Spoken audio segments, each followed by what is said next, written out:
This video is sponsored by DJ The Lazy Gamer and Crimson Manifesto. Hey y'all, and welcome to the first of 3 What If minis entitled What If Naruto Was Not About Ninja. I know the title is self-explanatory, but to clarify, we'll be exploring 3 different worlds in which the story of Naruto and Boruto is adapted in a world where the main gimmick isn't ninjas or ninjutsu. Also, full disclosure before we begin with this first one, I ended up swapping the orders of the stories from their original numbering when I first announced them, as I feel like the fantasy setting kinda moves away from the ninja the least. I'm sure you'd probably assume the samurai setting would have that issue as well, but I honestly think that I'll be able to give that story a different enough spin, whereas here, though, with the superpowers and talking magical animals and stuff like that, it seems it just isn't a ton of stuff we would have had to shift over for this to work out. The mechanics and characters of Naruto just really apply super well to that kind of classic isekai/RPG style of storytelling. That said, I really hope you will stick it out and check out those later 2 parts, as my goal was to make sure we could finish off strong, rather than starting really strong and then finishing off kinda meh. Also, in interest of full disclosure, as I'm sure those of you who are going to be familiar with these series, I'm taking some fairly heavy inspiration from things like the Tolkien verse, so Lord of the Rings, The Hobbit, Fairy Tail, Black Clover, Martial Magic and Muscles, Magi, Shaman King, Fullmetal Alchemist, and just throwing some throwbacks that I'm curious who monks you will recognize, Tai Chi Chasers and Huntik. And of course, every isekai/fantasy anime ever, you absolute degenerates. Also, this really is the last thing before we begin. Please do me a favor and subscribe to the channel, as well as leaving a like and commenting your thoughts on this part, as well as the future ones, as these are all great and simultaneously free ways to support my content. Now, this premise can work because as of chapter 75 of Boruto, we've learned some really interesting information. That Shinobi Arts like Nin and Senjutsu are actually offshoots of Shinjutsu, abilities of the oldest Otsutsuki we've learned up to date named Shibai, who seems to have evolved beyond the state of needing a physical body. Basically, he attained godhood. And this is not to mention that most ninjutsu by the end of the series pretty much do work and look very much like what basic magic abilities in other series look like, rather than something I could argue only ninja would be doing. We do, after all, go from creating mist to hide in and covertly attack your opponent stealthily to summoning literal meteors to drop on opposing armies. So as such, I think ninjutsu, or in this world, forms of magic, would be fairly similar in major ways, with chakra just serving as the MP gauge pretty much, but likely not being referred to as chakra in this realm. And thus, a lot of the world's history and lore can remain the same up until the Sage of Six Paths first begins using ninjutsu, and the different forms of shinobi abilities begin to be created. Here we'll say that Hagoromo ends up figuring out that he can somehow get his abilities to be closer to Shinjutsu by channeling his power through an object that can act like a medium, something like a staff actually. These objects more than likely being very specialized and individualized for every specific user, so they act kind of like your magic wands or grimoires or spellbooks. So therefore, Hagoromo passes this knowledge down to his children Indra and Ashura, and from there, humanity do as in canon and learn from them, developing their own magic and different kinds of spells, as well as creating different specialties tied to one's bloodline and lineage, and of course using them for war and conquest.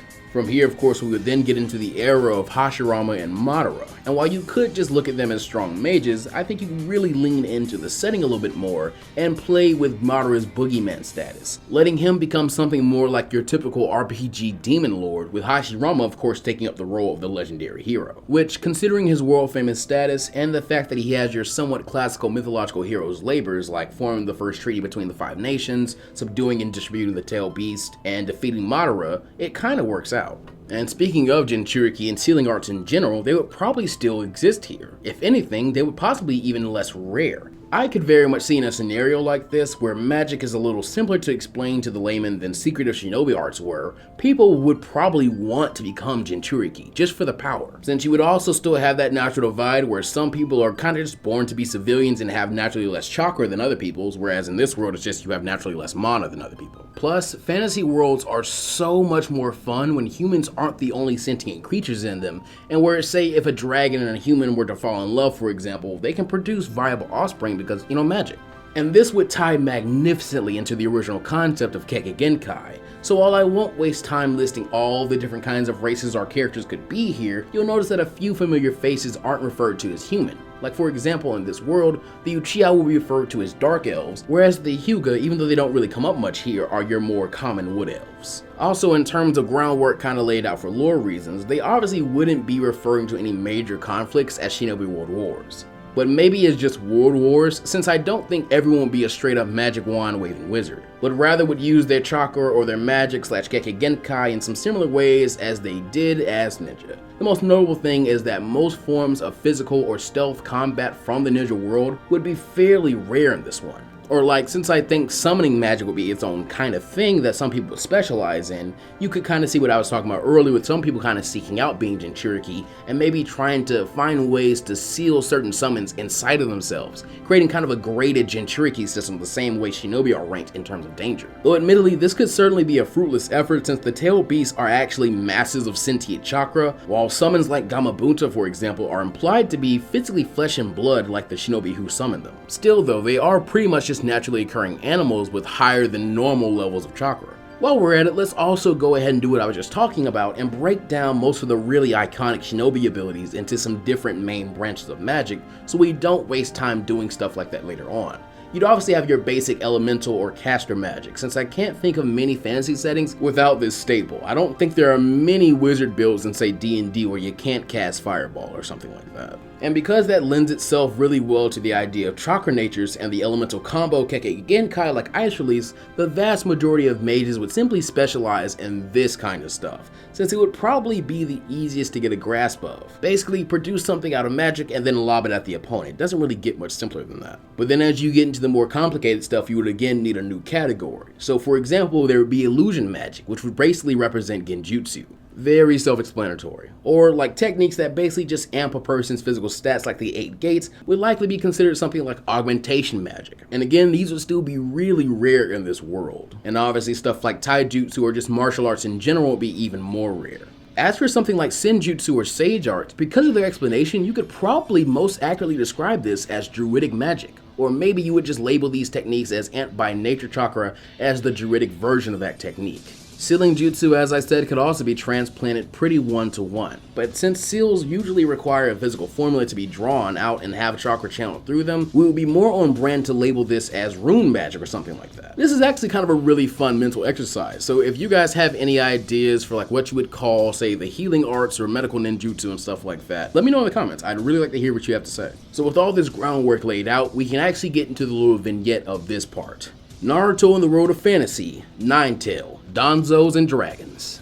Our story begins with our hero, a recent graduate from the Leaf Kingdom's magic school. Becoming a fledgling mage after a conundrum with a corrupt instructor leads to him passing the final exam in a very roundabout way, but learning a startling secret in the process. You see, this boy, Naruto, is cursed with being the warden to one of the 9 great demons of his world. In fact, the greatest and most powerful of the 9, the Fox. And because of this, he has always had a great deal of trouble controlling his naturally vast pool of magic. This, combined with the lack of knowledge and outside aid, led to the boy only knowing how to really flare his power as a rather impressive bluff before having to resort to fisticuffs, as useless as they are in this world. Until very recently, he had no spells or abilities of note. But after stealing a forbidden grimoire written by the Leaf Kingdom's previous supreme sorcerers, he was able to copy a spell known as the Shadow Clone. Forbidden simply because of how drastic the drain on one's MP is to create even one clone. But using his curse as a blessing, Naruto declares himself as the first clone mage, able to summon armies with only the snap of his fingers and overwhelm his opponents. It is with this form of confidence that the Demon Warden steps into his classroom to be assigned to a sorcerer squad with 2 other beginning mages and a high mage as their teacher.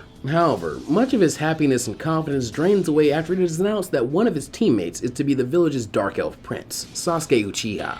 Also, very quick note, I'm just now thinking to clarify this. I know I called Madara a demon, but we're gonna say that it's a title, just like Hashirama's hero status was. And unfortunately, despite his best efforts, this perfect bastard and Naruto have never really gotten along. Partially due to his own immaturity and unwillingness to open up after being shunned by the kingdom, and partially because everything about the elf pissed him off. However, his mood is instantly improved once his half-orc crush Sakura Haruno is announced to be the final team member, causing the girl to seem torn between being happy and mortified. As they are announced as Team 7, they are told to wait for a sorcerer named Kakashi Hatake, who will serve as their teacher. He is of course late, and after enduring a prank from Naruto, decides he isn't too fond of the trio so far. We then get into the team introductions, and it's the pretty typical stuff that you already know. I want to be the greatest supreme sorcerer ever. I want to date this hot emo elf. I want to kill my evil brother who slaughtered my entire drove of elves. Unimpressed, Kakashi informs them they haven't actually graduated just yet, and still have to pass a second test of his choosing. So the next day, the magic bell test begins, the objective still being to capture the bells through whatever means necessary.